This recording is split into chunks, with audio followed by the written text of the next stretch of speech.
So we are good to go, है ना? Let me see. Yeah, are we recording? Yes, हम लोग शुरू रिकॉर्ड हो रहा है. चलो भाई, अभी जो आज टॉपिक पढ़ेंगे, फिजिक्स का टॉपिक पढ़ रहे हैं, ग्रेविटेशन. ठीक है, ग्रेविटेशन पढ़ेंगे. जितना 9th क्लास की बुक में लिखा हुआ है मैं सिर्फ उतना ही बताना चाहूँगा. मैं कोशिश करूँगा आज के सेशन में इसको ख़त्म कर दूँ, बट लेट अस सी कहाँ तक जाता है. इससे पहले ग्रेविटेशन और फिलॉसफी ऑफ लाइफ,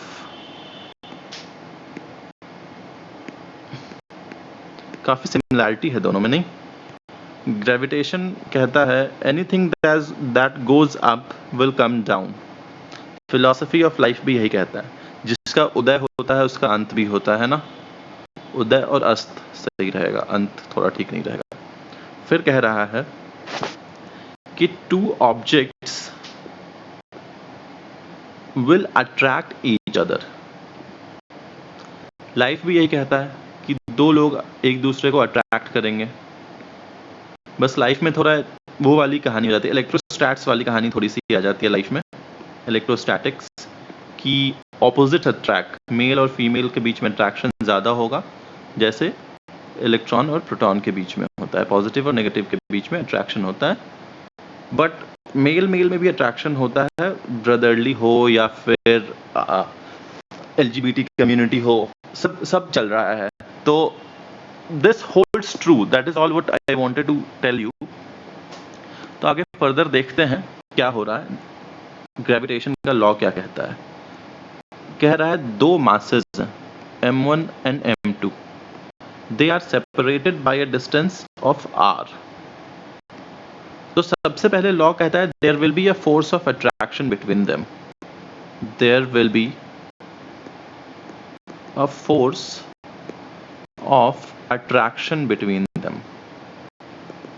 इसका क्या मतलब है? इसका मतलब है force on one due to two इस दिशा में होगा, force on two due to one इस डायरेक्शन में होगा. और ये भी कहता है from Newton's third law we know that force on one due to two will be equal to force on 2 due to 1, and let us say this as F. Let me assume it to be F. So what does the law of gravitation tell you?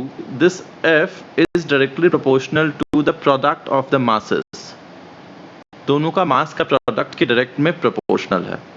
Inversely proportional to the square of distance between them. This is 1, this is 2. From 1 and 2, what we get from 1 and 2?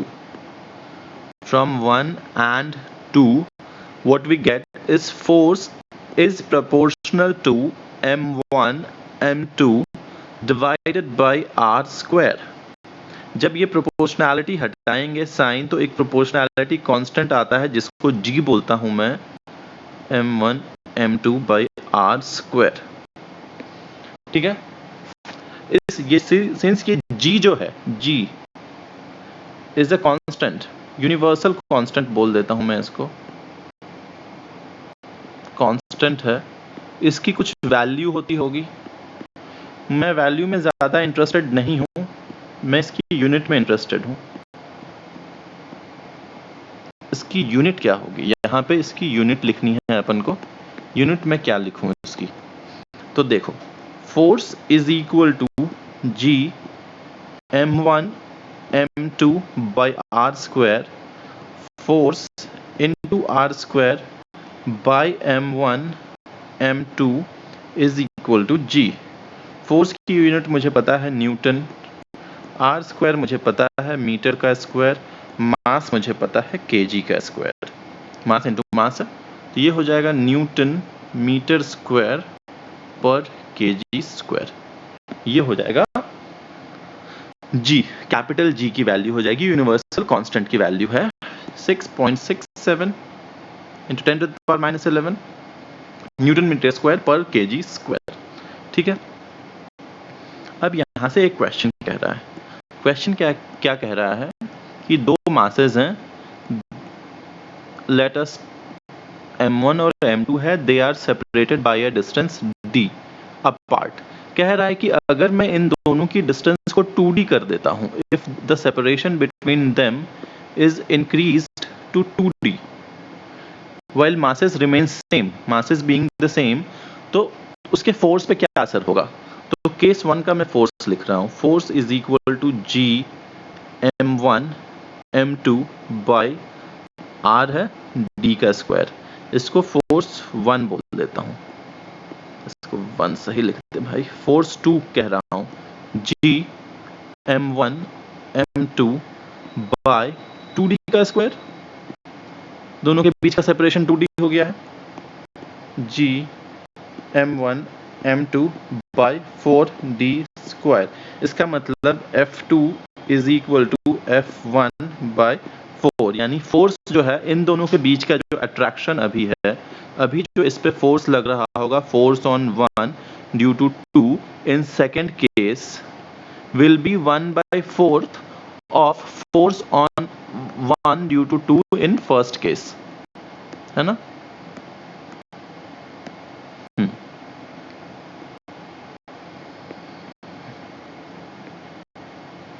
ये चीज clear हुआ यहां से? ठीक है। अब ये अगर क्लियर हो गया है हमारा, तो हम एक चीज देखते हैं, एक सिंपल, चलो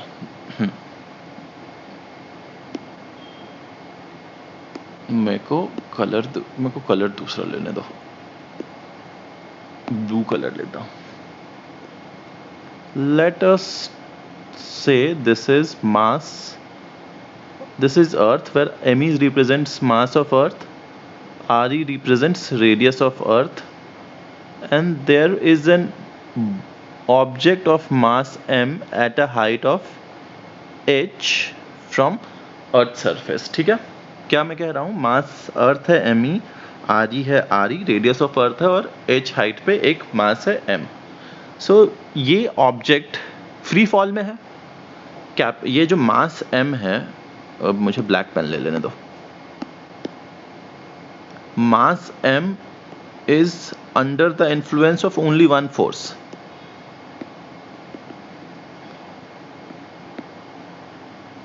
ओनली ग्रेविटेशनल फोर्स। तो इसको मैं बोलूंगा फ्री फॉल।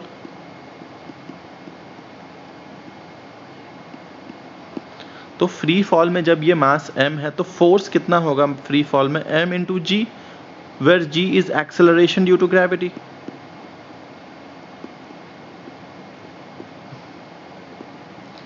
ये इक्वेशन 1 है।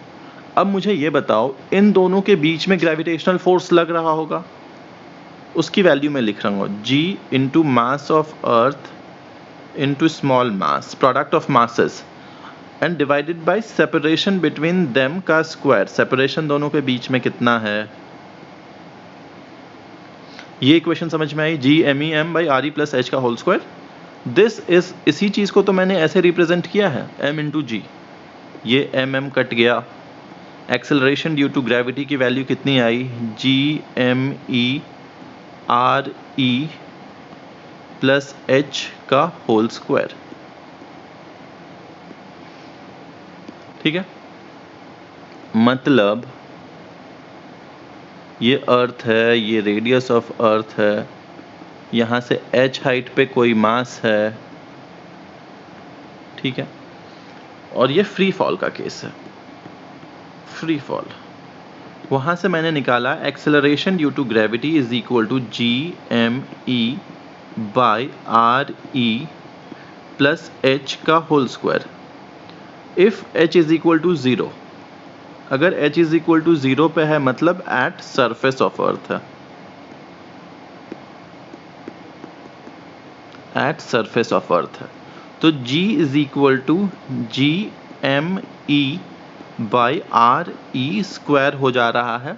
और जब g की वैल्यू मैं पुट करूंगा 6.67 into 10 to the power minus 11, mass of earth put करूंगा, रेडियस ऑफ अर्थ पुट करूंगा, ये भी फिक्स्ड है, ये भी फिक्स्ड क्वांटिटी है, तो इसकी वैल्यू आती है 9.8 मीटर पर सेकेंड स्क्वायर, जो कि हम लोग स्टैंडर्ड वैल्यू लेते हैं वाइल जब हम g को कंसिडर कर रहे हैं, ठीक है।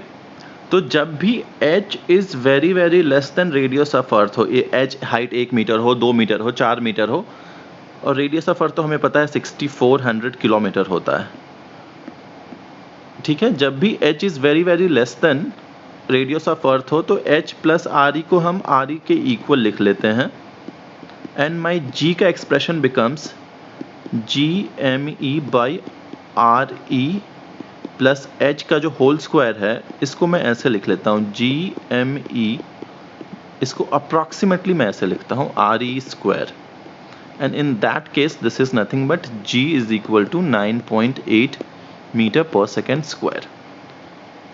बट लेकिन देखो एक चीज देखो, G M E by R E plus H का होल स्क्वायर है। अब जैसे जैसे मैं हाइट बढ़ाऊंगा, हाइट बढ़ते जाएगा, डिनोमिनेटर यानी नीचे में जो क्वांटिटी है, डिनोमिनेटर वाली क्वांटिटी बड़ी होती जाएगी, तो g की वैल्यू कम होती जाएगी। इसका मतलब जैसे जैसे ज़मीन से ऊपर कोई ऑब्जेक्ट जाता जाएगा g की वैल्यू कम होती जाएगी। इसका मतलब eight the surface of earth, eight the surface of earth g has maximum value. ये स्टेटमेंट ट्रू है या फॉल्स है? ये स्टेटमेंट ट्रू है, ठीक है। अब देखो कह रहा है एक न्यूमेरिकल लें, नहीं एक न्यूमेरिकल नहीं लेते हैं अभी, मुझे और क्या बताना है, ठीक है चलो। अब काइनेमेटिक्स की इक्वेशन जान लेते हैं। काइनेमेटिक्स इक्वेशंस हमें पता है S is equal to U T plus half A T square, V is equal to you plus A T, V square minus you square is equal to 2as at the surface of earth, यानी near the surface of earth. मैं बोलता हूँ eight the surface बोलने से better है near the surface of earth, near the surface of earth acceleration due to gravity is equal to G, plus G या minus जी वो हमारे एक्सिस पर डिपेंड करेगा, तो इसलिए s is equal to U T plus half G T square बोल देता हूँ, v is equal to you plus g t बोल देता हूँ, v square minus you square is equal to 2gs बोल देता हूँ। ये 3 इक्वेशन हो गई। और जब आप इन्हीं इक्वेशन से, इसी इक्वेशन से और इस इक्वेशन से जब आप सॉल्व करोगे चीज़ों को, तो एक क्वेश्चन आप सॉल्व कर पाओगे जब सेम हाइट से एक लीफ यानी पत्ता, एक बॉल, एक आयरन का बॉल, एक कॉटन मास सेम हाइट से, यानी हाइट सेम है, h हाइट सेम है, सेम हाइट से जब आप इसको ड्रॉप करोगे, ड्रॉप्ड कंडीशन क्या है, ड्रॉप्ड मतलब इनिशियल वेलोसिटी 0 है, ड्रॉप्ड करोगे तो ये भी और ये भी सेम टाइम पर जमीन पे पहुंचेगा।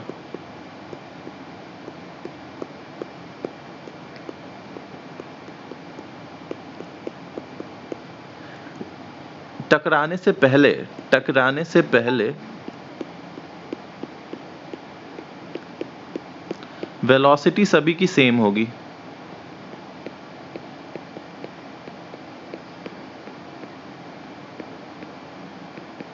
ठीक है। तो इसका मतलब टाइम ऑफ फ्लाइट सभी में सेम होगा, फाइनल वेलोसिटी सभी की सेम होगी, इंडिपेंडेंट ऑफ मास है इन सब का, ठीक है। कंडीशन क्या है, वैक्यूम में मैं इसको फ्री फॉल करवा रहा हूं, मतलब there is no air resistance, right? There is no air resistance in these cases, ठीक है। तो आज हमने क्या क्या पढ़ा, हमने पढ़ा ग्रेविटेशन में, हमने पढ़ा कुछ चीजें पढ़ी, ये कुछ फिलॉसफी पढ़ लिया। ग्रेविटेशन के केस में there is only force of attraction, there is no force of repulsion, whereas in electrostatics का case there will be force of repulsion also. ये देख लिया, ये चीज़ें पढ़ी, एक यूनिवर्सल कांस्टेंट के बारे में जाना कि इसकी वैल्यू कितनी होती है। Whereas G is not a universal constant, G is not constant, G की वैल्यू चेंज होते रहती है ना। अभी देखा हमने ज़मीन के पास 9.8 मीटर पर सेकेंड स्क्वायर है, जबकि बहुत ऊपर चले जाएंगे तो G will decrease as height increases, ये हमने देख लिया है। एक न्यूमेरिकल सॉल्व किया, डिस्टेंस को 2D कर देंगे तो क्या होगा। फ्री फॉल के बारे में जाना, फ्री फॉल में जाके G is equal to G M E by R E plus H का होल स्क्वायर जाना। जब अगर हाइट 0 है एट सरफेस ऑफ अर्थ पे जी की वैल्यू कितनी आती है वो देखा। अगर हाइट को कंपेयर करते हैं उससे तो जाना, फिर बोला कि हाइट जैसे इंक्रीज होगा जी की वैल्यू डिक्रीज होगी, सरफेस ऑफ हाइट पे मैक्सिमम वैल्यू होती है सरफेस ऑफ अर्थ पे। फिर हमने कुछ काइनेमेटिक्स के इक्वेशन को S is equal to U T plus half A T square को S is equal to U T plus half G T square किया। फिर हमने जाना कि अगर सबको ड्रॉप करेंगे तो सेम टाइम पे गिरेगा और सेम वेलोसिटी से आएगा। This was asked in 67th। ठीक है, चलो आज के लिए इतना ही रखते हैं, फिर आगे फर्दर कंटिन्यू करें।